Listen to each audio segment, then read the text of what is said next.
Bonsoir à tous, madame, monsieur. Nous continuons de porter notre deuil parce qu'ils auraient pu être les miens, je le redis ici, ils auraient pu être les vôtres, les 7 de Kumba. Madame, monsieur, bonsoir et bienvenue pour parler de cette autre édition spéciale Equinox Soir sur les événements de Kumba. Nous avons invité ce soir en plateau Joseph René Mboutou, bonsoir. Bonsoir Serge Alain. Je peux indiquer, si ça n'a pas déjà été prévu, qu'avant que nous ne commencions tout débat ce soir, si nous pourrons observer... Oui, on va le faire, c'est prévu. Okay. On va d'abord présenter le panel. Bonsoir et bienvenue. À côté de vous, il était déjà là hier, Baristan Kama. Welcome once again. Mr. Serge, thanks so much for the invitation, and I'm happy to be here. I'm here to contribute positively for the building of this nation. It's a pleasure coming here. Ok. Merci. Hilaire Zipan, bonsoir. Bonsoir Serge Alain. C'est avec beaucoup de difficultés que nous allons essayer de débattre ce soir. Parce que vraiment l'émotion est grande. Et ce n'est pas de gaieté de cœur que nous venons sur ce plateau. Il faudra que nous tirons vraiment véritablement les leçons de cette situation. Que nous trouvons les solutions, nous qui postulons à la responsabilité dans la République. C'est avec cet élan de regret que ma qualité de responsable du mouvement progressiste, je vais participer à ce débat. Merci. À côté de vous, Charles Dicam. Charles, bonsoir. Bonsoir Serge Anéoutou, bonsoir aux très nombreux téléspectateurs d'Equinox. J'aurais aimé ne pas avoir à m'indigner de nouveau, mais malheureusement c'est encore arrivé. Je ne sais ce que nous tirerons comme leçon ce soir que nous n'ayons déjà tiré, mais espérons. Les voies du Seigneur sont impénétrables, mais espérons que certains, ceux en charge surtout de la sécurité et de la vie des Camerounais, prennent enfin la pleine mesure de ce qui arrive dans notre pays. Voilà, madame, monsieur, nous avons également convié au débat ce soir Nicoline Nouchi-Wazé. Elle est en direct de la capitale Yaoundé. Elle est là, au-dessus, vous pouvez voir. Padi Assanga, lui, il est en direct de Berlin. Madame, monsieur, tout de suite donc, en la mémoire, une fois de plus, des 7 de Kumba, parce qu'il y a un qui est passé de Via Trepa aujourd'hui, en la mémoire de ces 7 minutes de silence.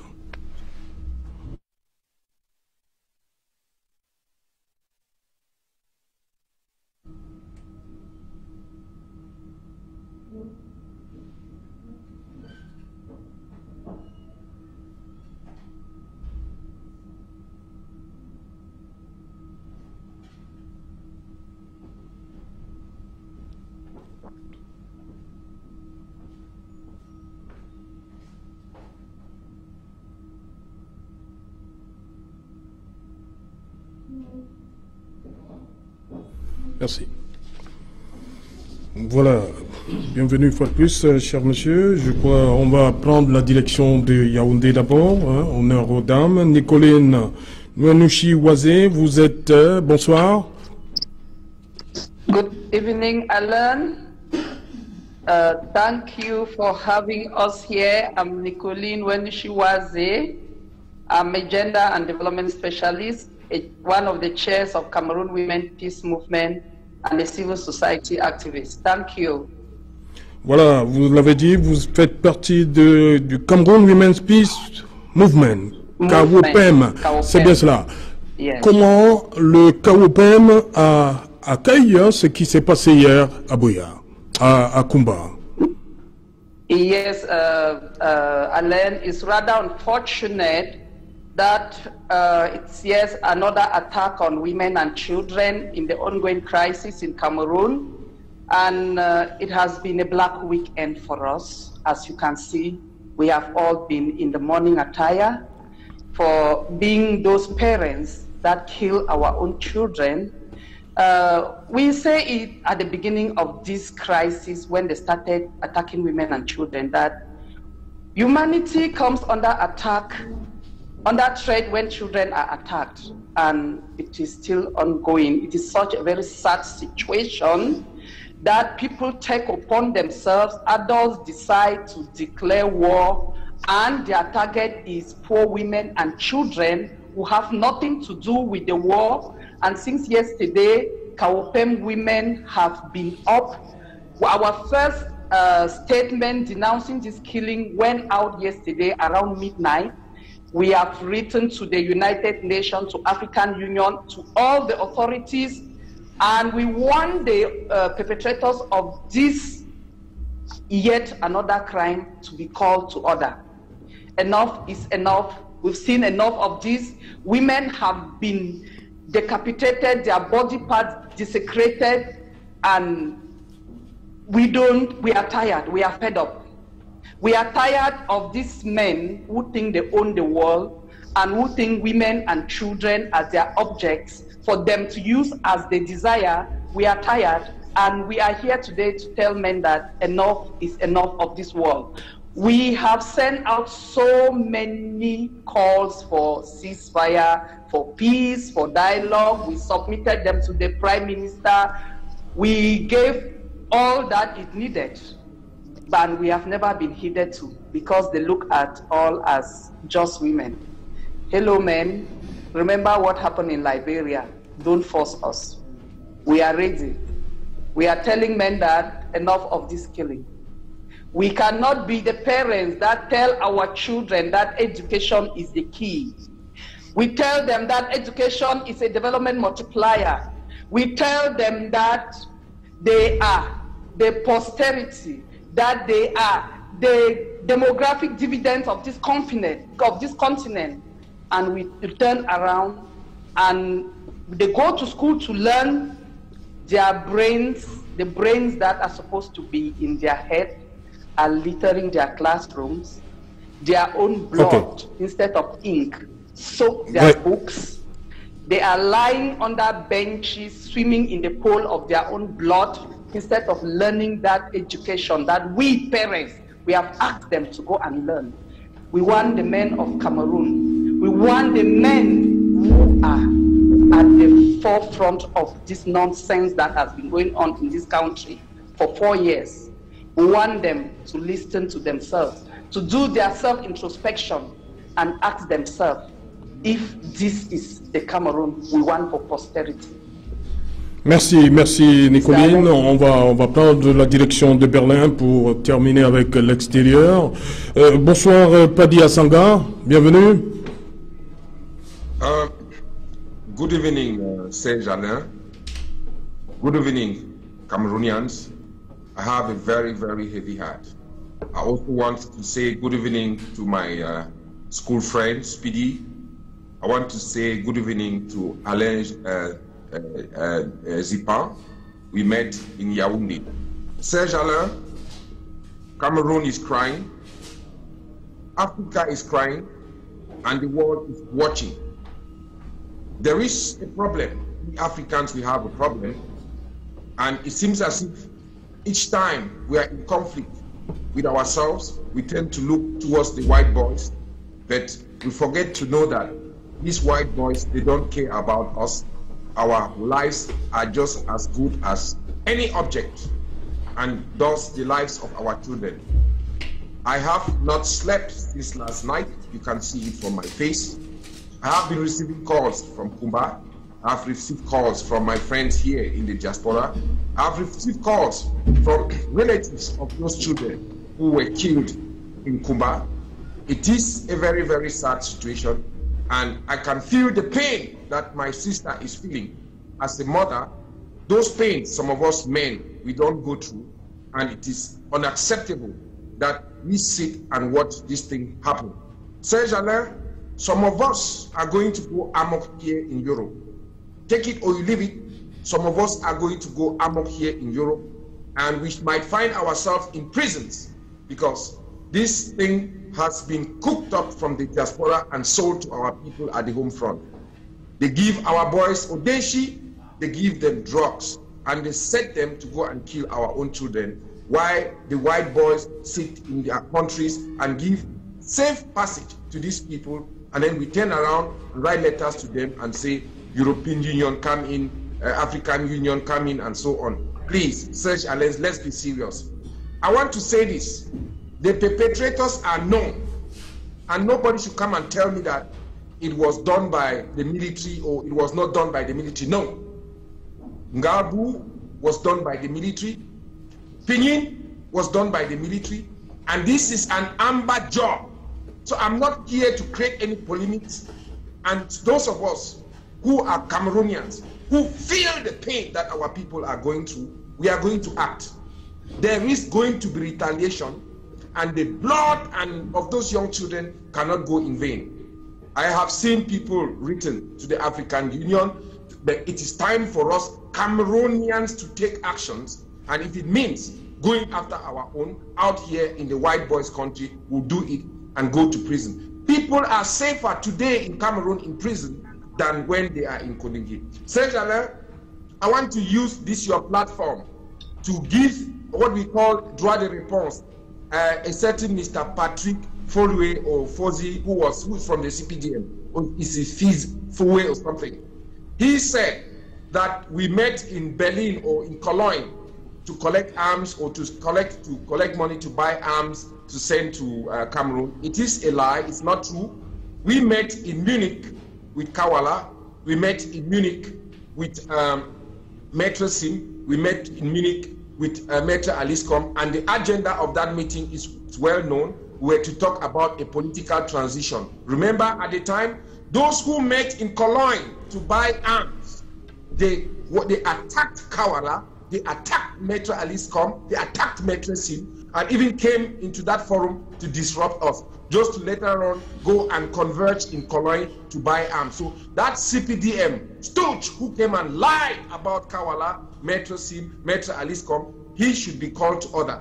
And I think the days ahead, the organizer of that CPD, Cameroon Patriotic Diaspora, Dr. Ita Ewane, she will give him the real droit de réponse. Serge Alain, my heart goes to all of you people. Stay strong. If it means that we start fighting ourselves here to protect our children back home, we'll do it. Thank you, and thank you very much indeed. Voilà, vous partez pas, on va vous reprendre avant la fin de l'émission. Merci Padi Asanga. Viendrons sur ce plateau. Je vous ai pas vu, je vous ai pas eu hier. Ce qui s'est passé hier à Kumba, je commence par le représentant, le militant RDPC, Joseph René Mbutuze. Ce qui s'est passé hier à Kumba. Ce qui s'est passé hier à Kumba, Serge Alain, est d'une barbarie et d'une sauvagerie inacceptable. Ce qui s'est passé hier à Kumba doit être condamné par tous les Camerounais, de quelque parti politique que ce soit, doit être fermement condamné. Ce qui s'est passé hier à Kumba doit être condamné par l'ensemble des médias et des journalistes du Cameroun. Parce que nous avions atteint un pic hier qui est inacceptable.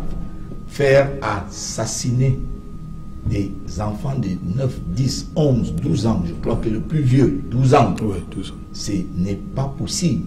Et les faire assassiner de quelle manière, Serge Alain? Avec des machettes, c'est-à-dire on te fend la tête, il faut frapper plusieurs fois, Serge Alain, vous avez vu ça, c'est horrible, on ne peut pas tolérer cela, Serge Alain. Et au Cameroun, il y a des gens qui ont pensé que armer ces sécessionnistes était la solution pour arriver au pouvoir ou bien pour atteindre leurs besoins personnels. La question d'aujourd'hui, c'est qu'est-ce qu'il faut faire? Oui, oui, on va arriver. Je vais d'abord prendre les avis, hein. Ok, on y arrive après un second tour de table. Ce qui s'est passé hier pour vous, je commence par Charles Dikam.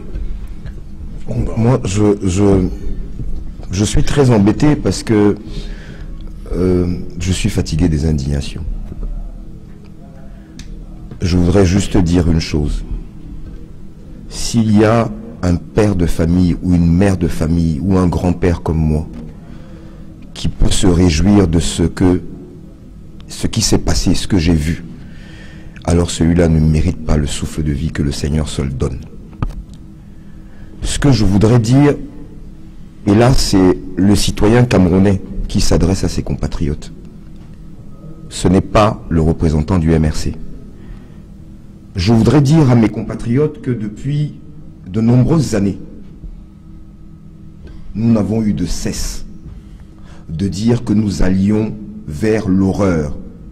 L'horreur des horreurs. Nous n'avons pas été entendus ni écoutés.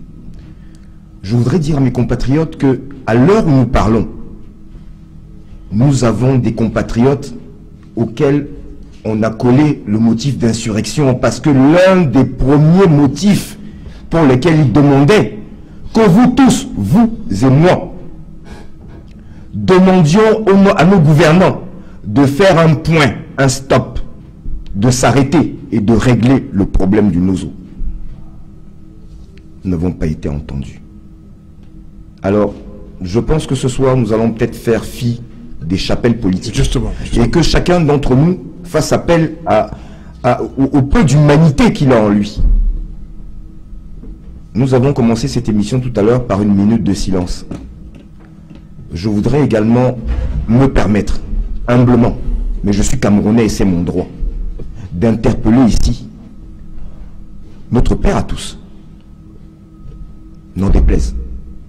Monsieur le Président de la République, il est temps que vous preniez les choses en main, vous, personnellement, vous, Monsieur Biya.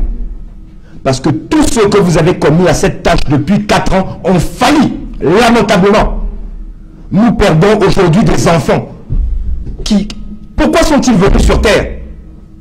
Bon sang, qu'avons-nous fait? N'est-il pas possible, moi, citoyen lambda que je suis, j'accepte d'aller, moi, en Ambazonie demain. Si vous me donnez la garantie que je peux ramener ces enfants à une table pour que vous leur parliez. Il est grand temps que ça s'arrête. J'en ai assez. Si je peux passer mon tour, je reviendrai. Ok. Il n'en dit pas. Oui. Beaucoup d'émotions. Il y en a qui disent que c'est de la comédie. Hein. Non. Ils disent que c'est de la comédie. Non. Il n'y a pas de hiérarchie dans l'horreur. Serge Alain, il n'y a pas de hiérarchie dans l'horreur. Ils nous regardent, ils disent que c'est de la comédie. Non, non. Aucune revendication ne doit appeler à la mort. L'organisation sociétale est définie par les politiques. Il y a des mécanismes qui permettent de faire ces revendications. La solution ultime ne peut pas être la mort. Non, ce n'est pas possible. Dans tous les cas, les innocents ne peuvent pas payer pour ceux qui réfléchissent. Ce sont des innocents. Ils n'ont pas décidé à naître. Ils avaient besoin d'une éducation. Ils avaient besoin d'un cadre. Et même, s'il faut revendiquer, au pic de la revendication de l'UPC, il n'y avait pas d'atteinte aux enfants. À aucun moment. C'est inadmissible. C'est inconcevable. Et au-delà des cris de l'interpellation, il faut que nous, les politiques, nous prenions nos responsabilités. C'est fini. Nous avons atteint le sommet de l'horreur. Après le 14 février, le 24, où allons-nous nous arrêter? Où? Et je crois savoir que le 10 septembre, lorsque le président de la République appelait au dialogue, il avait décrit les conditions qui avaient amené dans cette situation. Dans un discours que nous avons trouvé captivant. J'ai personnellement participé au grand dialogue. Il y a eu des recommandations qui sont devenues des résolutions. Les délais de mise en place commencent à poser un problème. Il faut donc, tout en étant responsable, Monsieur le Président de la République, vous avez instruit le Premier ministre de continuer ce dialogue. Il est le président du comité de suivi. Je pense que les hommes d'église qui ont participé à tout ce dialogue, les hommes politiques, Vous avez posé des actes pour qu'ensemble nous puissions décrisper la situation. Mais il faut aller maintenant plus loin. Plus loin pour que la République se mette d'abord debout. Et qu'ensemble, nous montrons que nous allons surmonter nos rancœurs. Ce n'est pas possible. Et donc, les politiques doivent rapidement se retrouver. Au-delà de toutes les chapelles,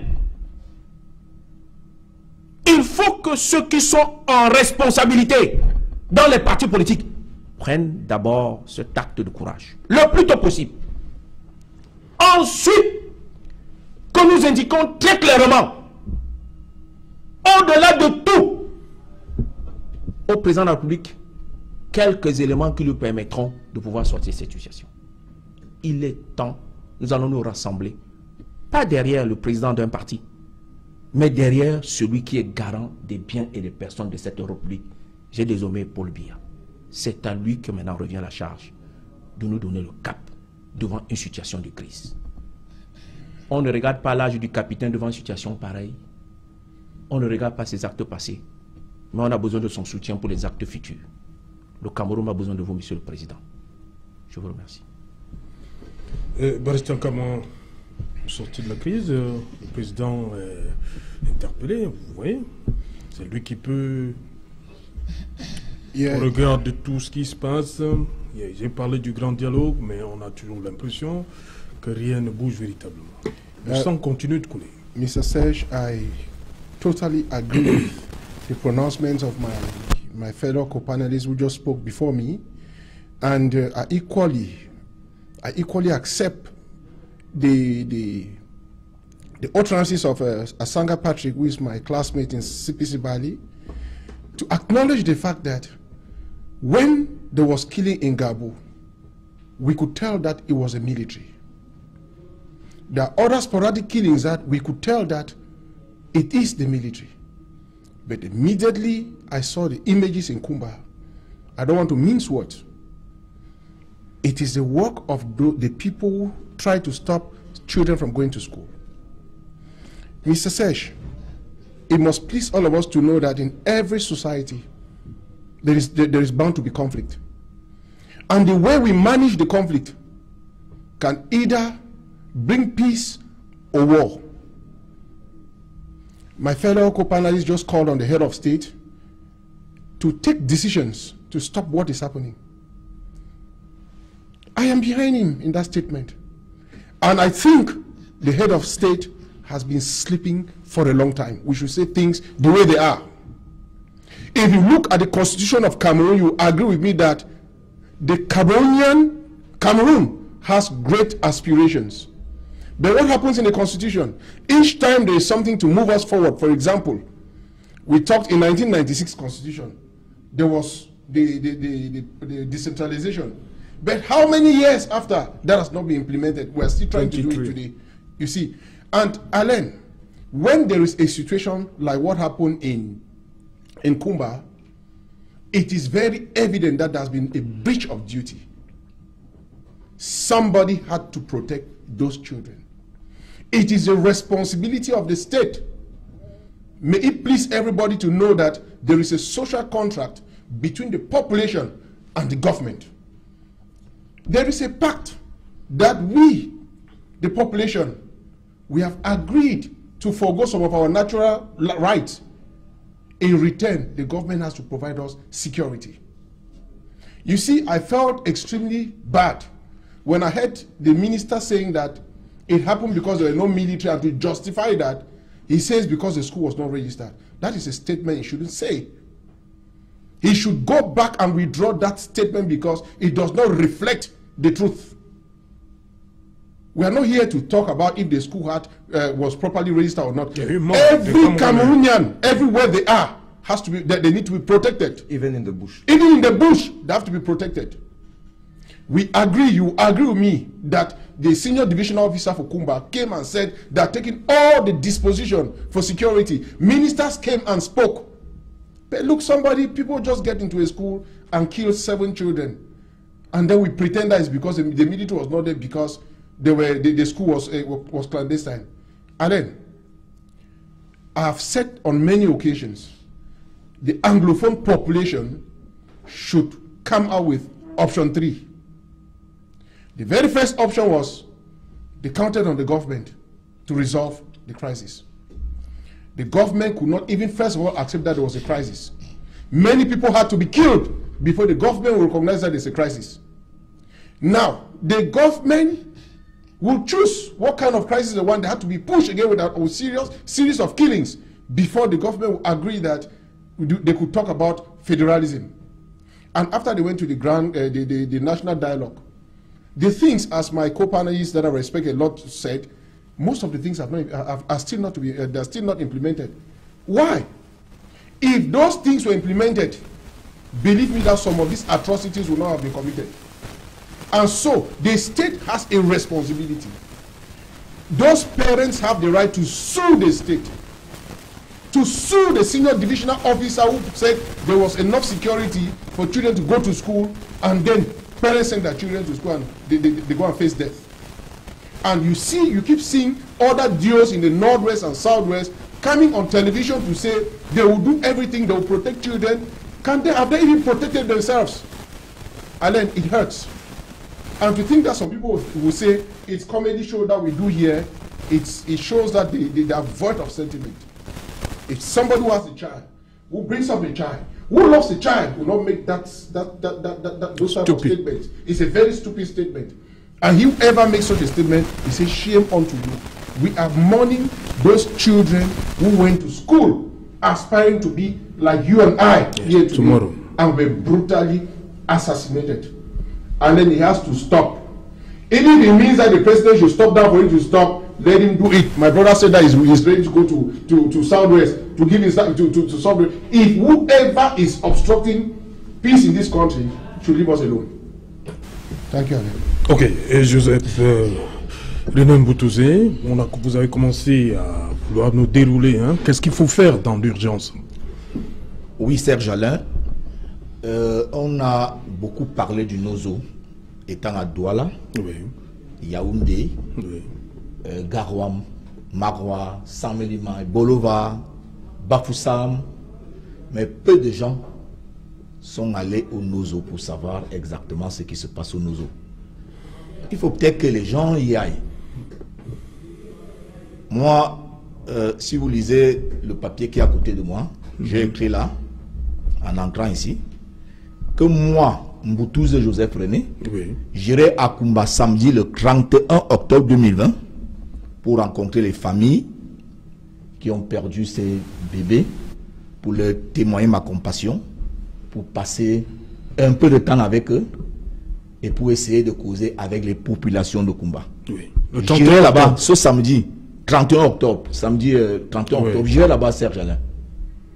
Il faut que chaque Camerounais prenne cette décision d'aller un peu bavarder avec quelques familles au sud-ouest. Maintenant, qu'est-ce qu'il faut faire dans l'urgence? Serge Alain, on ne va pas se voiler les yeux. Oui. C'est des Camerounais qui aident d'autres Camerounais à tuer des Camerounais et à tuer des enfants. On doit le dénoncer. Les gens l'ont dit tous ces jours, les gens l'ont dit hier, pas dit à Sangala, redit. Oui.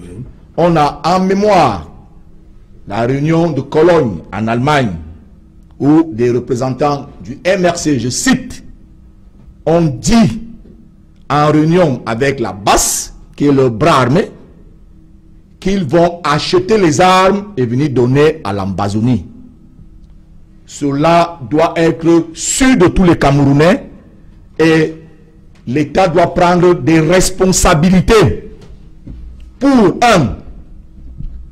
interdire le MRC BAS parce que finalement c'est un parti terroriste. 2. Neutraliser Maurice Kamto parce que c'est le chef de ce parti rebelle qui achète les armes pour tuer les Camerounais. Il faut le neutraliser. Le président de la République a la loi avec lui, la constitution camerounaise, dans son article 9, pour apporter la sécurité actuellement dans le Nozo. Je pense qu'il est peut-être temps d'utiliser cet article 9 en décrétant soit l'état d'urgence, soit l'état d'exception. Nous nous souvenons, lorsqu'il y a eu le commandement opérationnel à Douala, comment pendant des années les populations de Douala ont respiré avec le grand banditisme qui avait envahi cette ville à un moment donné. Il y a l'opération Bamenda Clean qui, voilà, qui a été l'opération lancée. Bamenda Clean qui a apporté des solutions qui sont visibles et qui vont se poursuivre bientôt en termes d'effets et peut-être d'impact pour une paix durable dans cette région. Il faudrait que la mise en œuvre des résolutions du grand dialogue soit suivie de façon pointue. Il faut accentuer le programme de reconstruction, accentuer, l'accélérer du NOZO. Il faut accélérer. Maintenant, c'est très important. Le président de la République, dans l'un de ses discours, dans les années qu'on a qualifiées années de braise au Cameroun, des années 90, a dit l'école aux écoliers, la politique aux politiciens. Il faut que cela revienne et que cela soit entendu. Comment faire pour débarrasser la jeunesse camerounaise du virus de la politique et la réconcilier ensemble? Il faut réconcilier la jeunesse camerounaise autour d'autres valeurs que des luttes politiciennes. Nous avions un Conseil national de la jeunesse, qui est une institution qui est supposée être présente dans toutes les régions du Cameroun et dans tous les départements. Nous voulons entendre ce Conseil national de la jeunesse. Parce que je suggère, et je l'avais déjà dit, lorsque nous avions parlé des événements de Ngabou ici, Serge Alain, qu'il faut trouver un moyen, un moment, pour que les jeunes du Cameroun s'asseyent. Parce qu'au grand dialogue national, il n'y était pas. Il est peut-être temps d'appeler les jeunes dans l'ensemble du Cameroun pour qu'ils s'asseyent et qu'ils se réconcilient autour d'autres valeurs qui ne sont pas des valeurs politiciennes. Il faut peut-être que la politique revienne aux politiciens. Ça ne veut pas dire que les jeunes ne peuvent pas faire de la politique, mais il faut davantage encourager les jeunes à aller à l'école. Mais lorsqu'il faut tuer les enfants qui vont à l'école, ça pose un problème. Qu'on laisse les enfants en dehors de la politique, que les politiciens fassent la politique et qu'ils laissent les élèves et les étudiants aller à l'école. L'avenir du Cameroun en dépend. Parce que la qualité des ressources humaines dépend de la participation de tous les Camerounais à l'éducation à travers l'école. Alors, Serge Alain, lorsque j'aurais dit ceci, je voudrais une fois de plus présenter mes vives émotions, mes vives condoléances à ces familles qui sont endeuillées. Qui vous attendent déjà le 31 hein, parce oui, j'irai là-bas le 31 octobre de cette année. Ça, c'est un samedi. J'en ai décidé ainsi. Ok. Voilà, Charles Ndjikam, pour vous, qu'est-ce qu'il faut faire dans l'urgence?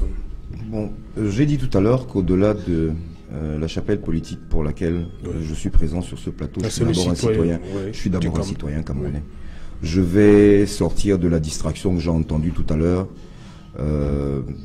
Je crois que c'est bon, c'est un logiciel qui a du mal à s'arrêter ou à se réadapter au temps. Moi, citoyen camerounais, j'aurais voulu dire à M. Mboutou que nous allions ensemble le 31. Merci Mais beaucoup. si nous y permettez, il y a quand même pour que nous y allions ensemble, je voudrais que tous ces fonctionnaires haut gradés en situation là-bas me montrent d'abord que leurs propres enfants y vont. Parce qu'ils sont payés avec mon argent, le vôtre et celui de tout le monde. Je doute fort que parmi les enfants qui sont décédés là, il y en ait de ces sous-préfets, préfets et de ceux que nous avons pu voir à l'antenne depuis hier et qui sont entourés de soldats en gilet pare-balles. Qu'on arrête de plaisanter, qu'on arrête de prendre les Camerounais pour des imbéciles. Vous avez voulu jeter l'opprobre sur une partie de vos compatriotes, parce qu'ils sont vos compatriotes, ceux-là que vous avez qualifiés tout à l'heure de je ne sais trop quoi. Mais je voudrais vous dire que le problème du Nozo, ils n'en sont pas à l'origine. Je pense que le problème du Nozo, le MRC n'a rien à y voir. Alors arrêtez de distraire les gens. Nous avons demandé, nous nous sommes promis ici, sans se le dire, qu'on aurait un débat responsable. Pour une fois, faites semblant. Notre copaliniste à côté de vous a rappelé qu'avant que ceux avec lesquels vous gouvernez ce pays depuis 38 ans n'acceptent qu'il y avait un problème au Nozo, il a fallu quoi? Des années et des années. C'est de cela qu'il est question. Les responsabilités, il ne faut pas les fuir. Les responsabilités, c'est le parti État RDPC, vous qui l'avez. Si moi je tombe dans un caniveau tout à l'heure parce qu'il n'y a pas de dalle au-dessus, c'est vous qui en avez la responsabilité. Ça fait 38 ans. Ces gamins, mais dites-moi, nous ne sommes pas en Côte d'Ivoire où il y a la FESI. Le milieu étudiantien et scolaire ne fait pas de politique. Ces bébés qui sont à peine nés ne faisaient pas de politique. Mais depuis le temps qu'on a demandé qu'on s'arrête et qu'on règle un problème qui concerne des Camerounais et pas personne d'autre. Il n'y a pas d'étrangers. Ceux que vous qualifiez de MRC basse et compagnie, ce sont vos compatriotes. Vous devrez vivre avec eux. Ne vous en déplaise, comme vous souffrez de vivre avec moi. Donc à un moment donné, il va falloir que ça s'arrête. On a parlé de grand dialogue. Mais ce grand dialogue, c'était qui? C'était vos camarades d'entre vous. Et quelques personnes qui ont de bonne foi, comme mon copanéliste, à côté de moi, sont venus vous assister. Qu'est-ce qu'il en est? Qu'est-ce qu'il en est advenu? Qu'on s'arrête. De grâce que cet esprit de suffisance qui caractérise votre régime. Changez d'habit. Changez d'habit. Attention. Alors je parle, que ce soit chez lui à Santa Barbara, Camto, que ceux qui sont à Nebel, qui entendent qu'ils sont dans la situation dans laquelle ils sont, parce qu'ils ont demandé la résolution, entre autres, de ce problème-là, particulièrement de ce problème-là. Vous pouvez me dire ce qu'ils y font? Arrêtez de distraire les Camerounais. Allons à l'essentiel. Je vous ai dit, je suis prêt à venir avec vous, mais nous irons sans que vous n'appeliez qui que ce soit, sans que vous ne demandiez la garde de qui que ce soit, et que les autorités en charge là-bas de notre protection viennent avec nous, seuls, sans aucun homme armé. Moi, je ne crains rien. Il m'est arrivé de le dire sur ce plateau. Je suis entré en politique à 58 ans, que vous n'avez pas encore. Je n'ai plus peur de rien. Mais je n'accepterai pas, jusqu'à mon dernier souffle, de voir mes petits-enfants mourir, simplement à cause de votre orgueil. Nous devons y arriver. Hein. Nous devrons arriver à la transition. Il y en a qui se... Camto Maurice, pour moi, il n'est rien. Je vous le dis en toute conscience, en tant qu'intellectuel de mon état. C'est peut-être les idées qu'il véhicule, qui lui survivront. Mais ce n'est pas l'homme que je suis. Je veux que vous le compreniez très bien. Quand je marche, je ne marche pas pour Camto. Je marche déjà pour moi-même et pour mes enfants. Alors, demain, nous obtiendrons une autorisation pour que nous marchions ensemble, pour nos enfants, pour dire non à la guerre.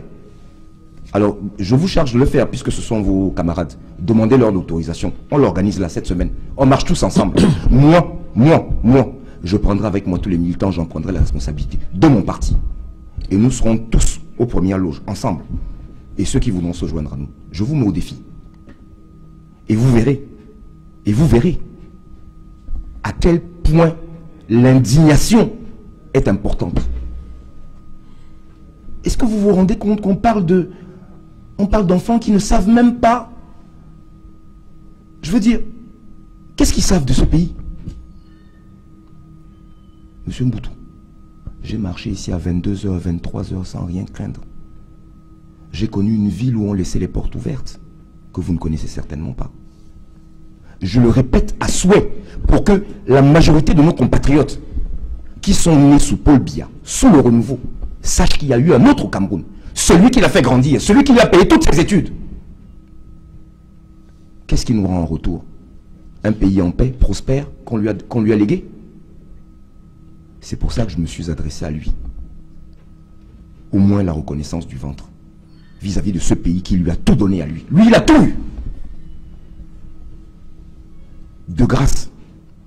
Et je le dis encore, appelez vos amis sous-préfets qui nous autorisent à marcher ensemble avant que nous n'allions de l'autre côté. Marchons déjà ici à Douala. Pour dire aux uns et aux autres que pour cette cause-là, au moins, nous sommes d'accord pour le diagnostic. Il faut que tous les enfants du Cameroun s'asseyent autour de la même table. Tous, sans exclusive. Vous pensez que ces enfants méritaient la mort parce qu'il y a 2 ou 3 de nos compatriotes qui sont en prison? On dit non, pas. Qui s'asseyent avec nous et que chacun prenne sa responsabilité. Eux les leurs et nous les nôtres. C'est de cela qu'il est question. Les Zipan, oui, on est dans un... Le problème, il est là, grave, vous l'avez dit. Qu'est-ce qu'on fait? Je pense que... À partir de demain. Devant une situation pareille, et lorsqu'on fait appel à un chef, il n'est pas bon de réveiller parfois des situations qui ne sont pas les meilleures pour les éléments qui vont construire sa prise de décision.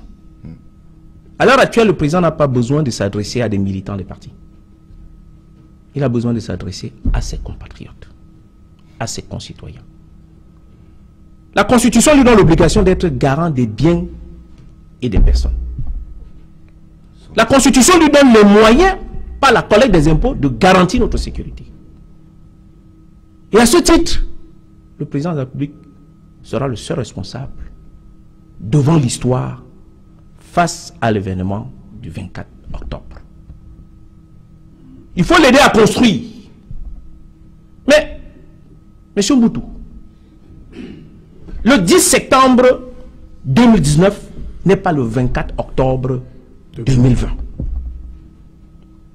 Et le discours du président de la République, je suis du mouvement progressiste, je ne suis pas du RDPC, a tracé la genèse, bien entendu, de ce conflit. Les solutions prises et les raisons qui l'ont amené à convoquer ce grand dialogue et les attendus. C'est dans ce sillage que je dis que, en même temps, conformément aux dispositions de la Constitution, qu'il a mandaté naturellement le Premier ministre, ce chef du gouvernement, et au sortir de ce dialogue, il y a eu des recommandations qui sont devenues résolutions, et le président du comité de suivi, c'est le Premier ministre, chef du gouvernement. Nous avons mis dans le contexte de la régionalisation le contenant. On attend le contenu. C'est cette attente-là qui ne donne pas la visibilité, plus ou moins à nous les politiques, pour que nous appuyions ou que nous décrions cette approche de régionalisation. Vous prenez un accent ou un élément ponctuel de l'ensemble de la problématique du Nozo, à savoir les événements de Colonne. Soit. Mais les événements de Colonne, c'est après que le Nozo est commencé. C'est après Gargoum. Les deux éléments liés dans la titraille, c'est Gargoum et Koumba. C'est les deux. Vous prenez un élément seul et vous en décriez. Le fait de stigmatiser ou de pouvoir porter atteinte à quelqu'un qui se trouve au Cameroun et quand pendant ce temps la manifestation se trouvait à Cologne n'est pas à mon sens responsable. Si vous faites le lien, ce qui est votre droit le plus absolu, il n'en demeure pas moins qu'il ne faut pas dissocier que les gens de la diaspora, quand bien même au grand dialogue, avec les leurs. Et en passant, vous avez semblé nous dire qu'au grand dialogue, on n'avait pas intégré la jeunesse. Le président du Conseil national de la jeunesse, Fatimatou, était 3e vice-président du grand dialogue. Elle était à l'intérieur de ce dialogue et elle a contribué à sa résolution. C'est pour besoin de mémoire. Donc, ce que nous demandons ici, c'est le cap que le président de la République doit tracer devant une situation pareille. Parce qu'on ne demande pas, quand la situation est compliquée, on ne regarde pas l'âge du pompier. On ne regarde pas nécessairement la qualité de l'eau pour éteindre le feu. Mais il est important maintenant qu'on éteigne d'abord d'une fois le feu et ensuite qu'on trace le cap. Maintenant, je terminerai en disant que dans l'urgence, qu'est-ce qu'il faut faire? Dans l'urgence, à mon sens, c'est d'abord une prise de conscience. C'est d'abord le premier élément, une prise de conscience. Et je pense que M. Dikama a tenté de vous dire ça. Une prise de conscience en tant que citoyen. Parce que c'est quand il y a la paix qu'on fait la politique. On ne fait pas la politique dans la guerre. Et les partis politiques sont des associations, des intermédiaires sociaux. Et tant qu'il n'y a pas l'État, ils ne peuvent pas exercer. Donc ils sont après l'État, après la sécurité, après la paix. C'est à ce moment-là qu'on fait la politique. Pas avant. Avant, on défend la République. Pour l'heure, nous défendons la République. Et pour mieux défendre la République, il nous faut un chef. Et le chef que nous avons à l'heure actuelle s'appelle Paul Biya. On ne peut que lui faire recours. Mais lui faire recours en lui donnant les éléments de stigmatisation d'un certain nombre de personnes ne me semble pas de bonne politique. Donc arrêtez dans une situation pareille de dégager les responsabilités avant une commission d'enquête. Et pourtant, c'est ce qui prône les 3/4 du temps. Avant une commission d'enquête. Et ce serait assez léger pour ma part de faire un trait d'union directement au MRC. Je ne suis pas militant du MRC, mais ce serait assez léger pour faire un trait d'union. Moi, je crois savoir que autant les Camerounais appellent à la solution de ce problème du Nozo, autant il nous faut une stratégie pour arriver à dénoncer. Mais en tout moment, en vous écoutant dans le discours, M. Mboutou, on a l'impression que lorsqu'on trace le cap, vous trouvez qu'il y a des jeunes pour certaines personnes qui, à l'intérieur de l'État, peuvent contribuer à la solution du problème. Pourquoi les partis politiques vous gênent? Pourquoi ça vous gêne? Pourquoi la présence de certaines personnes? Vous n'êtes pas plus Camerounais que d'autres. Vous êtes Camerounais au même titre que tout le monde. Et en ce sens, et c'est ce que je crois est tout à fait important, c'est que le président de la République doit sortir.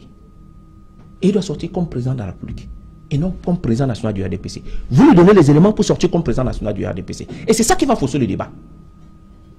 Parce que pour l'heure, il faut être au-dessus des partis. Au-dessus des partis, sinon, M. Mboutou, on s'en sortira pas. Et appeler tous les enfants du Cameroun. Et j'ai demandé que, pour plaidant de ma chapelle, en tant que militant d'un parti, j'ai demandé que tous les partis politiques d'abord se retrouvent. C'est important.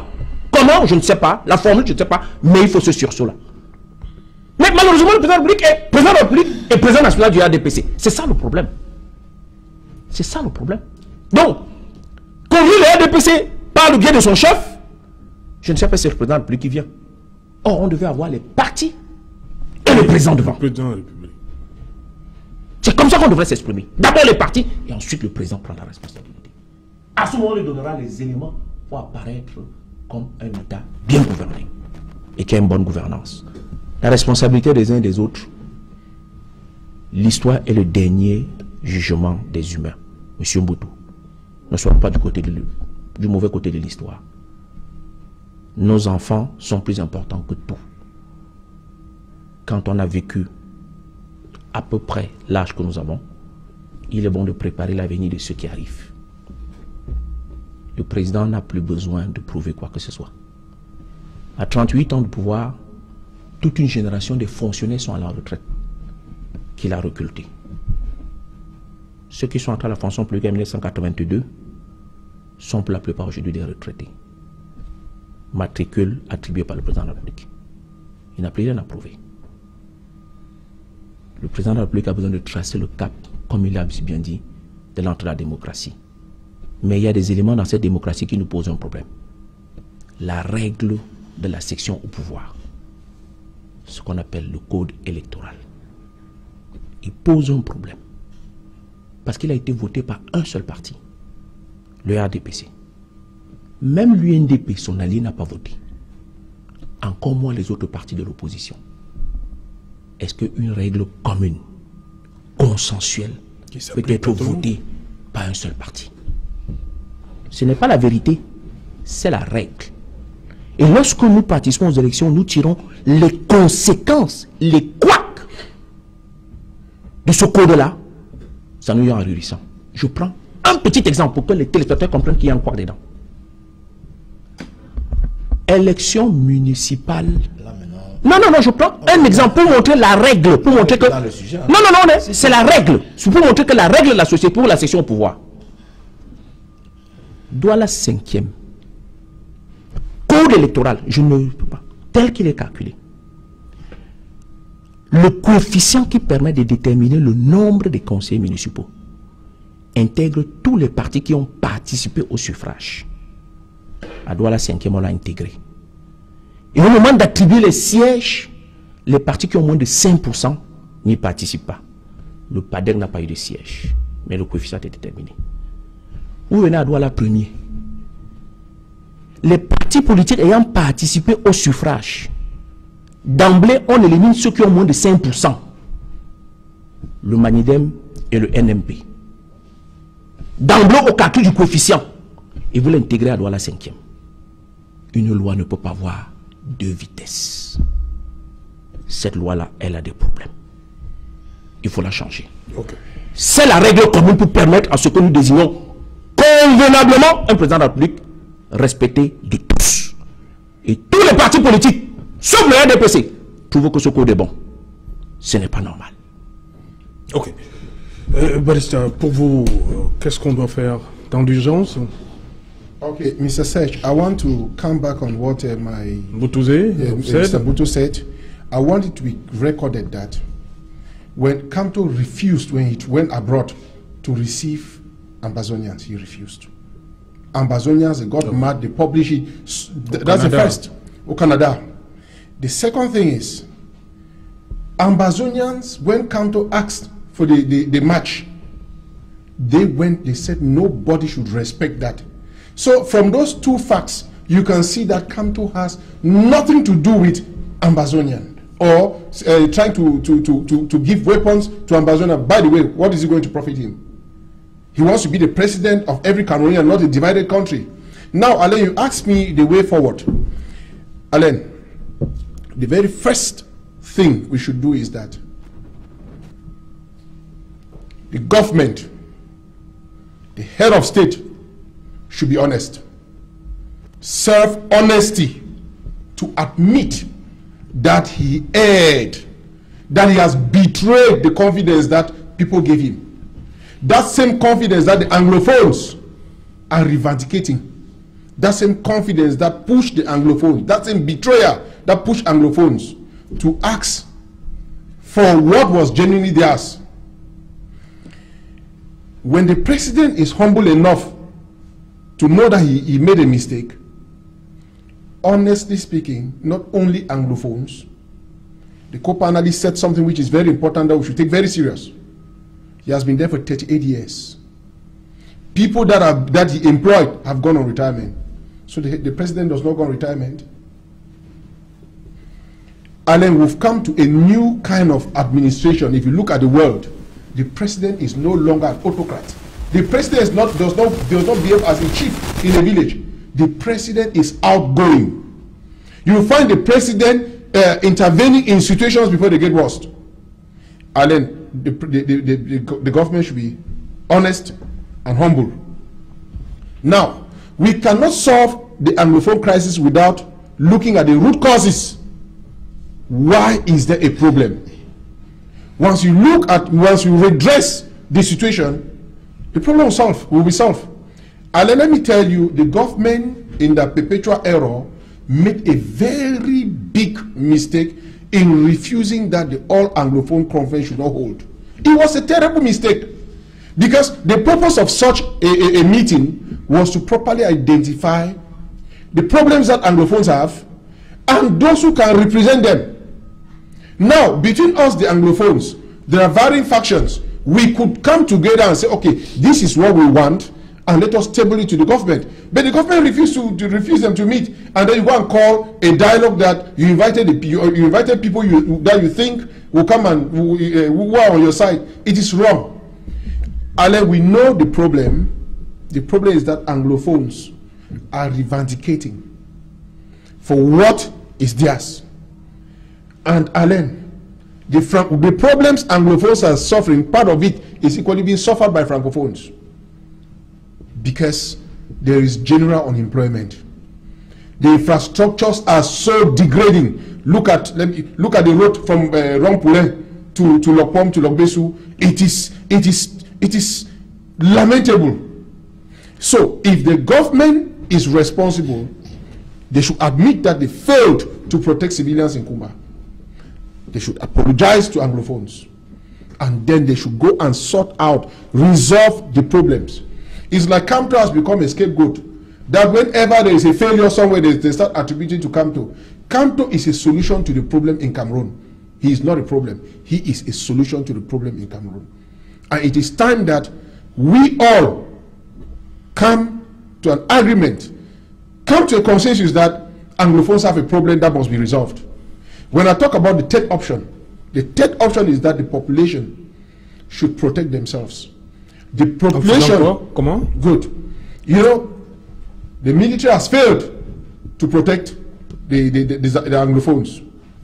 The Ambazonians have failed to protect their citizens. And so the citizens themselves must come out and denounce whoever is a terrorist to them.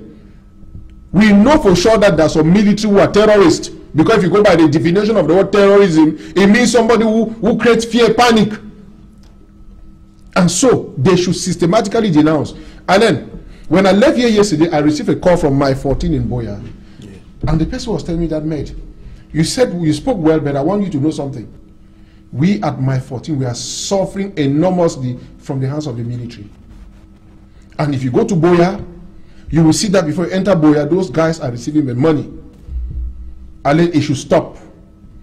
Anglophones have a problem. And they will keep killing innocent Cameroonians because the government does not want to admit and redress the situation.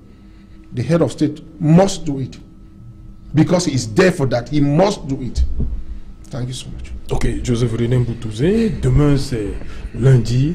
On sait que depuis, je crois, bientôt 3 ans, le lundi, c'est une journée ville-monte dans les 13 départements du nord-ouest et du sud-ouest. Et avec cette tragédie de samedi dernier, ce sera plus lourd encore à Kumba demain. Serge, on a quand même vu des populations de Kumba qui sont sorties aujourd'hui. Oui, Serge Alain. Oui. Avant de continuer dans le sens que vous voulez, j'apprécie M. Nzipan lorsqu'il s'agresse au président de la République comme citoyen camerounais. Mais lorsqu'il fait référence comme politicien, je le disqualifie parce que on ne peut pas être plus royaliste que le roi. Le parti dans lequel il milite, celui qu'il a créé et qui a longtemps été président, a non seulement soutenu le président de la République Paul Biya pour la dernière élection présidentielle, mais a même prouvé qu'il fallait même rentrer dans le parti de Paul Biya pour mieux l'accompagner. Ça veut dire que ce parti politique devrait même être un parti partenaire, parce que celui qui a porté longtemps la vision de ce parti politique, aujourd'hui, est un camarade du RDPC. Et M. Nzipan, vous devez le suivre. Mais il n'a pas emporté le parti. Non, lui, il a été son homme de main. Oui. Mais M. Nzipan devrait le suivre peut-être dans le RDPC. Vraiment, on a dit ce soir, on ne va pas dans les luttes politiciennes, mais on ne va pas oublier que l'un des hauts responsables du MRC, conseiller attitré du président Kamto, pour les gens qui veulent le nier, j'ai nommé ici Albin Zonga, a déclaré à la sortie de prison que ce que le RMC a le plus gagné, c'est le rapprochement avec l'Ambazonie. Le RMC a le plus gagné dans son rapprochement avec l'Ambazonie. C'est quoi l'Ambazonie? C'est quoi l'Ambazonie? Ils ont gagné le rapprochement avec l'Ambazonie. Ça veut dire qu'ils ont institué que l'Ambazonie est quelque chose qui existe. Ce n'est pas quelque chose de virtuel pour eux, c'est une existence réelle. Ils ont gagné le rapprochement avec l'Ambazonie. Alors, lorsque un vice-président de ce parti se retrouve dans une conférence à l'étranger, et que dans cette conférence, on dit on va acheter les armes pour donner aux Ambazoniens, et que les enfants sont tués aujourd'hui, Monsieur Nzipan, pourquoi vous ne voulez pas que nous fassions de relations de cause à effet? Ne cherchez pas à défendre l'indéfendable. Moi, j'ai dit ce parti doit être 6 mois. J'étais ministre de l'Intérieur. Demain, j'interdirai le MRC. C'est un parti dangereux. De par les déclarations de ces militants, de par la participation de ces militants, dans des réunions où officiellement on a dit on achète les armes. Tout Camerounais qui meurt de suite d'une arme tirée par un ambazounien, le MSC porte la responsabilité de façon directe. Et qui est le président donc de ce parti?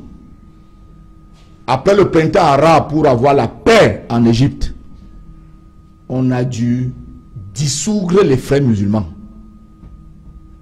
Dissoudre un parti, ça ne sera pas inventer de l'eau chaude au Cameroun. On a dissous les frères musulmans, qui était un parti très représentatif pourtant en Égypte. Monsieur Nzipan, il faut que nous nous mettons face à nos responsabilités. Le président de la République est un homme debout qui conduit son pays. Je vous rappelle que quand la crise anglophone a commencé, c'était les revendications corporatistes. A dit le président Paul Biya. Et je voudrais vous rappeler, parce que je me rends compte, monsieur Nzipan, que vous avez la mémoire sélective, pour vous dire que le président de la République a satisfait à ce moment à toutes les revendications du moment. Je vous mets au défi, laquelle n'avait pas été satisfaite à ce moment-là. Et malgré ça, lorsqu'on a basculé vers la lutte armée, le président de la République a posé un acte majeur dont les Camerounais ne connaissent pas la portée aujourd'hui. Il a créé un comité de remobilisation. Vous savez ce que ça veut dire? Il a dit aux jeunes là qui sont dans la brousse, qui sont en train de tuer actuellement, que si vous revenez, la patrie va m'oublier que vous avez participé à des tueries. Si vous revenez de bonne foi, en toute sincérité, il a gracié. Voilà, voilà le président a créé ce comité qui est réel, allons sur les faits. Quand un père de famille est prêt à se comporter comme ce mec avec l'enfant prodigue, de dire tu as l'embrousse, tu as fait du grabuge, tu as tué. Mais si tu reviens dire que j'ai cessé de tuer d'autres Camerounais, on va te réintégrer socialement. Est-ce que vous pouvez mesurer la portée? Ce n'est qu'un homme de paix qui peut atteindre ce niveau, monsieur Nzipan. Vous comprenez bien? Ce n'est qu'un homme de paix. Le président Paul Biya a fixé le cap. Mais je voudrais vous dire que Charles Tilly, dans le répertoire d'action collective, moi je n'ai pas fait sciences politiques, mais j'ai quand même lu quelques écrits de Charles Tilly. Bien entendu.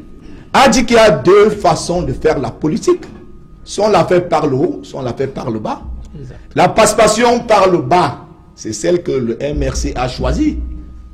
C'est-à-dire la participation qui est interdite sur le plan institutionnel, qui est donc du terrorisme, des sit-ins, des marches insurrectionnelles.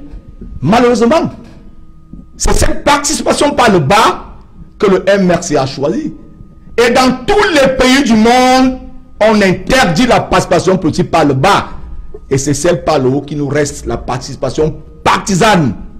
La participation à travers le suffrage par son encre au palais de l'unité au Cameroun, que lorsqu'on a été voté par les Camerounais en âge de voter, inscrits sur les listes électorales.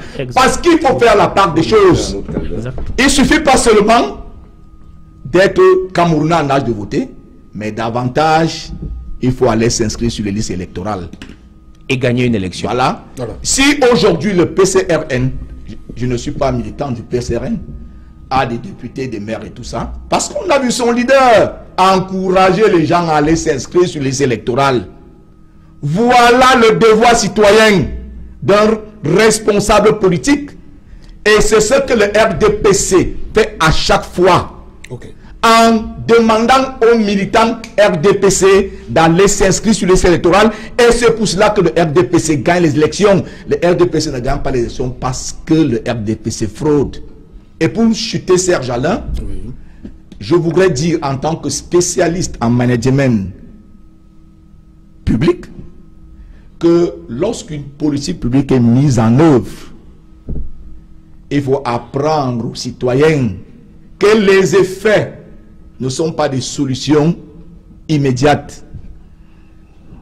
Les effets sont les solutions de moyen terme et les impacts sont des solutions de court terme. Le grand dialogue est fini en un an. Il y a des choses qui sont mises en œuvre. Même comme je demande que cela s'accélère, les Camerounais ne peuvent pas encore voir aujourd'hui des effets. Parce que les effets, c'est des solutions de moyen terme. Le moyen terme commence à 2 ans. Le long terme commence à 5 ans. Je vous dis, en termes d'effets du grand dialogue, que les Camerounais attendent lorsqu'il faudra commencer à évaluer les effets. Et je voudrais pour terminer dire que les impacts du grand dialogue vont se ressortir au Cameroun au moment où on pourra évaluer les impacts. Et il faut être un homme de paix, un homme droit, un homme qui aime l'humain. Merci. Comme Paul Biya pour pouvoir le faire. Merci Joseph. J'ai souffert atrocement de devoir écouter ce monsieur. Je voudrais vous poser une question avant que vous ne partiez, puisque vous êtes en équipe ce soir. L'un vient prendre le relais de l'autre. Manifestement, vous avez besoin de force de conviction. Non, je voudrais vous demander. Vous pensez que vous avez quel droit dans ce pays que moi je n'ai pas?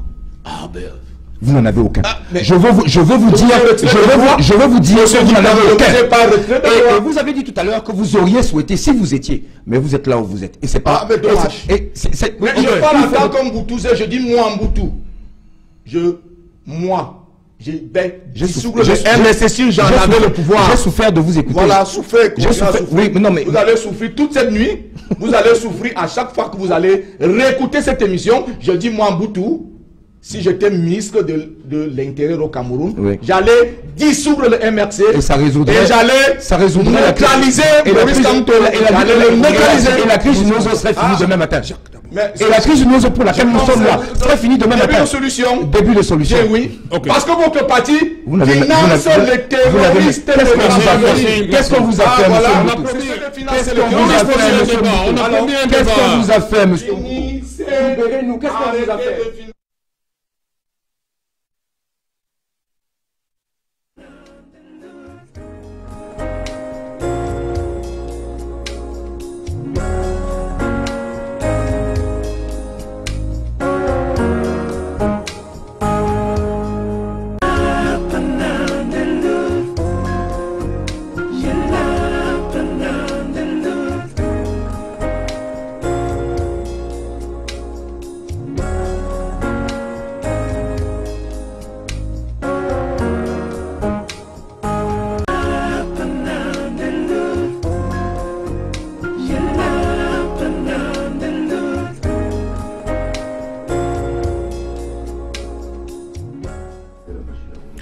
Retour sur le plateau Equinox Soir spécial. Nous allons accueillir deux nouveaux. Nous allons d'abord prendre la direction de Lyon, en France, où nous attend Jacques Megam. Il est du Cameroun Patriotique Diaspora.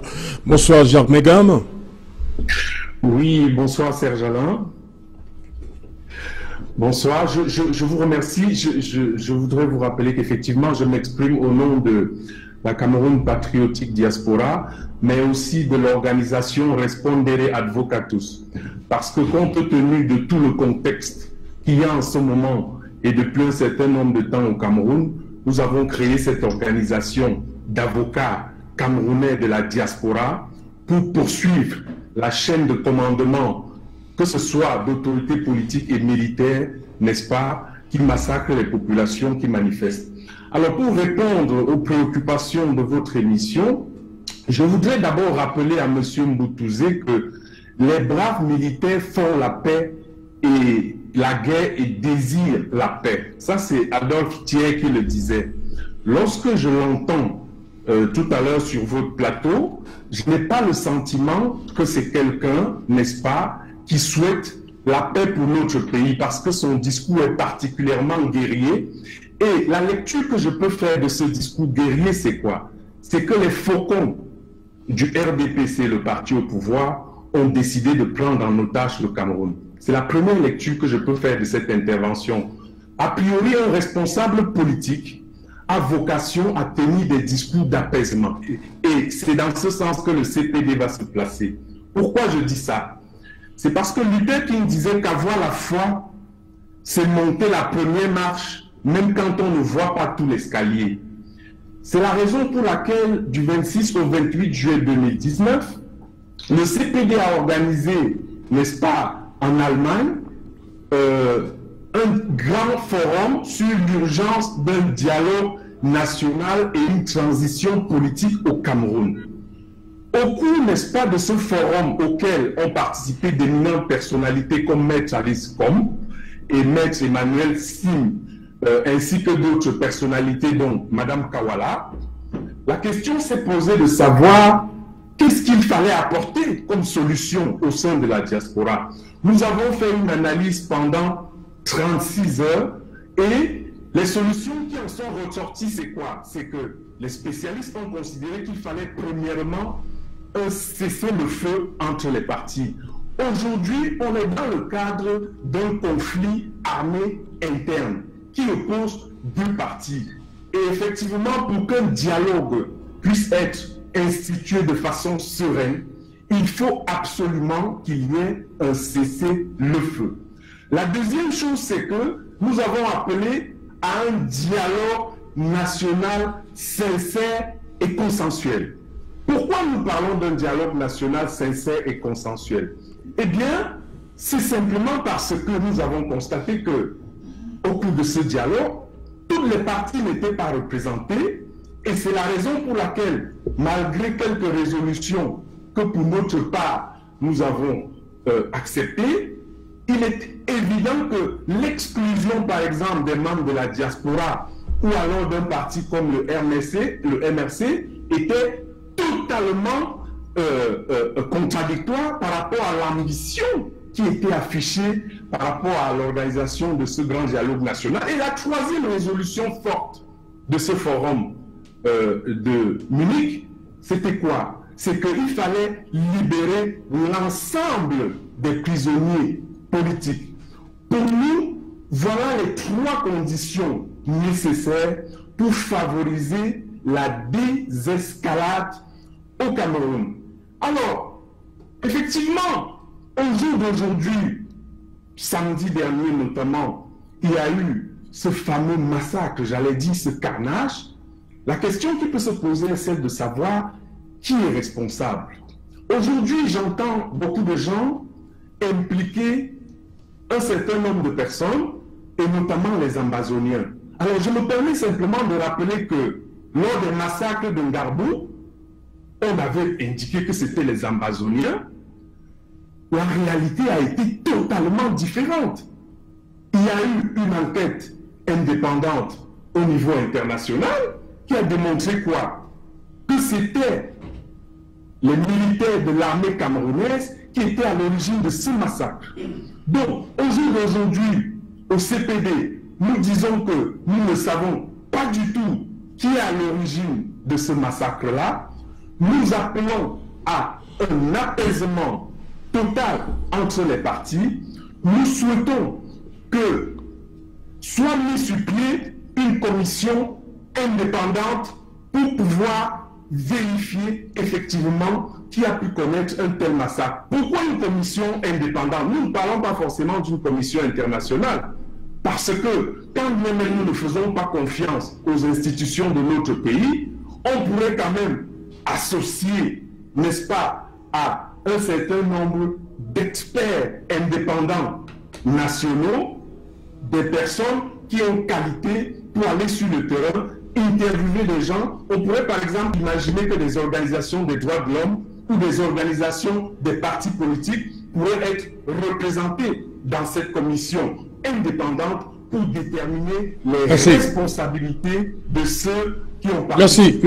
Merci Jacques Megam.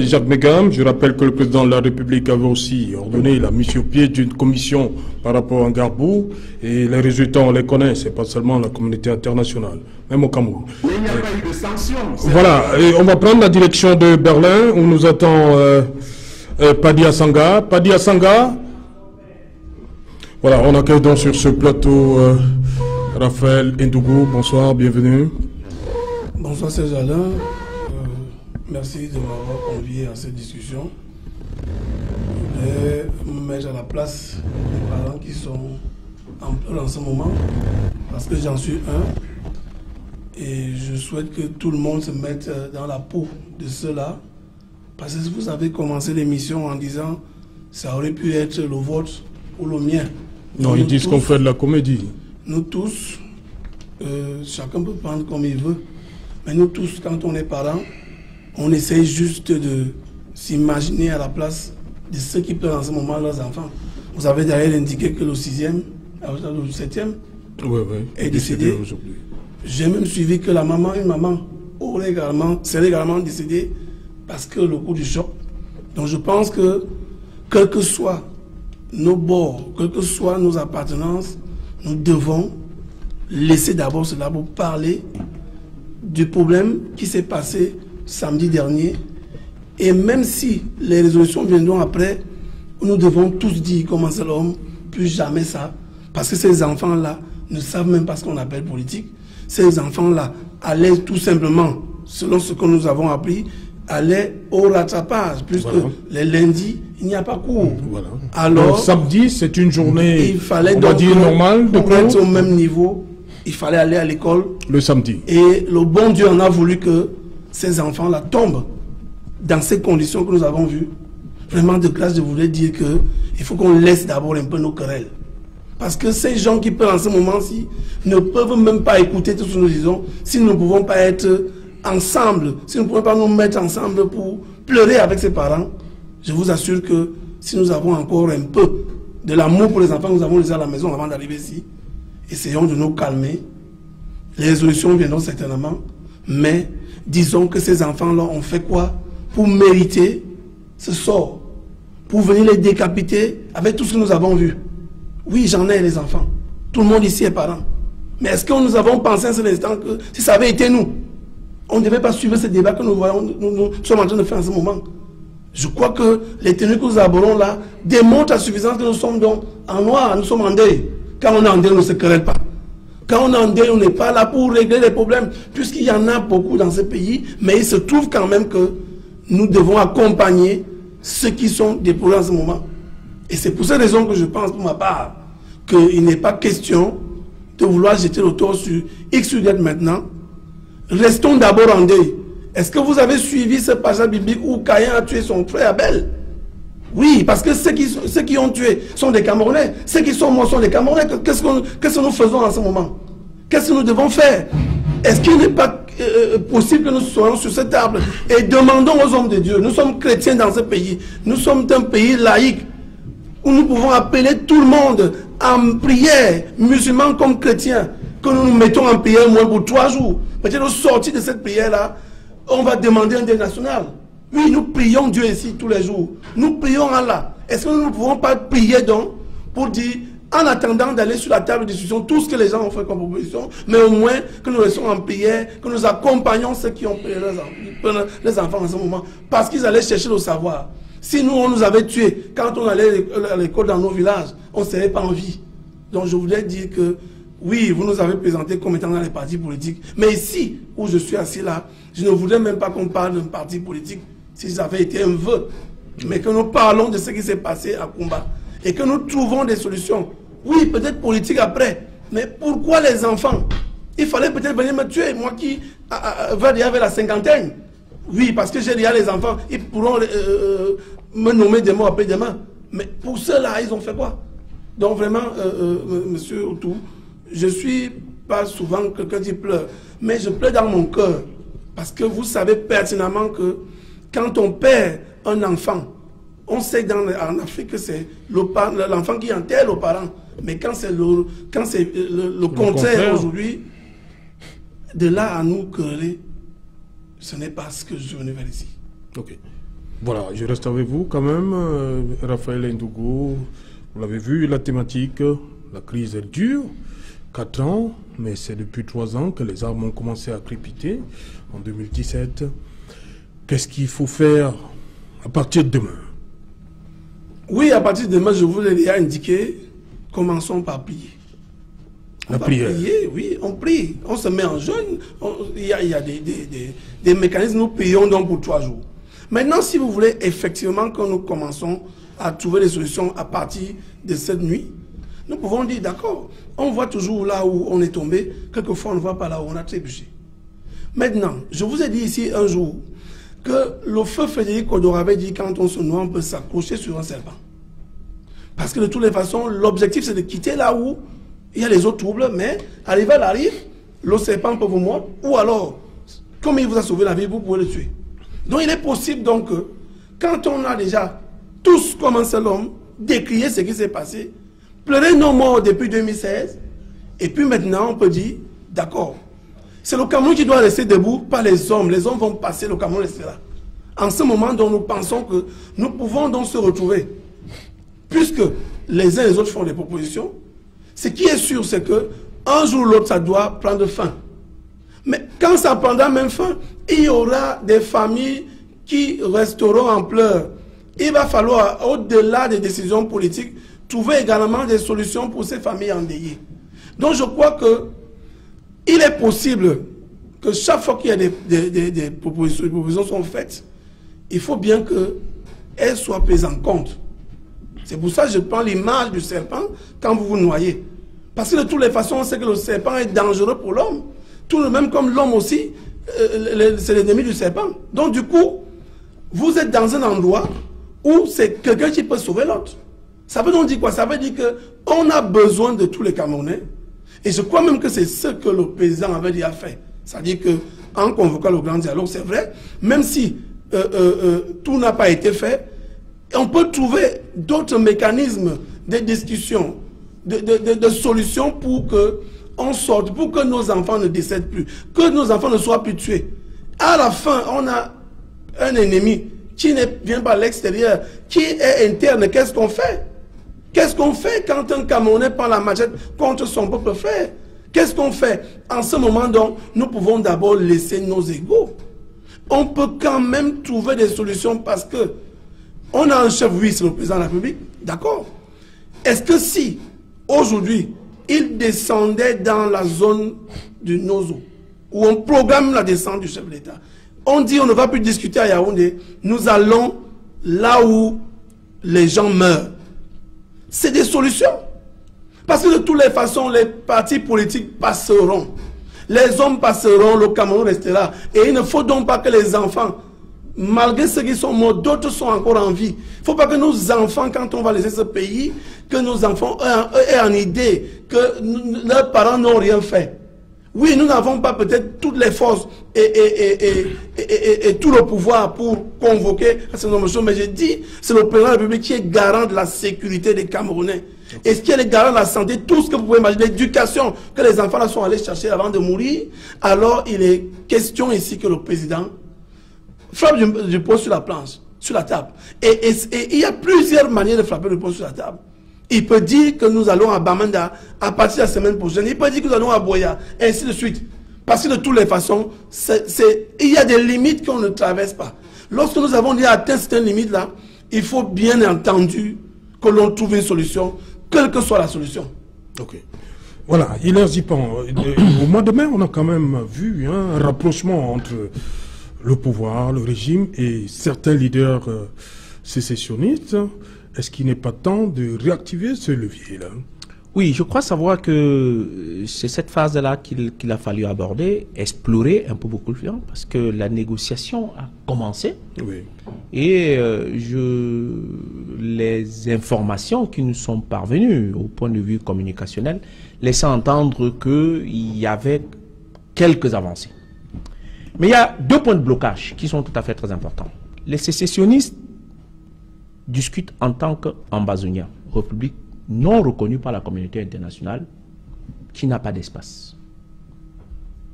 Et donc, il faut qu'ils avancent de cette position-là pour peut-être poser la problématique de leur marginalisation ou de leur problématique spécifique à la zone anglophone.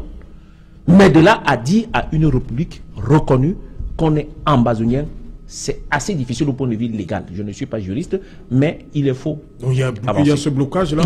C'est un blocage particulier. Donc, la phase de mai était une phase un peu en douce pour préparer les éléments de cette grande négociation possible. Donc, ce point-là reste un point de blocage extrêmement important.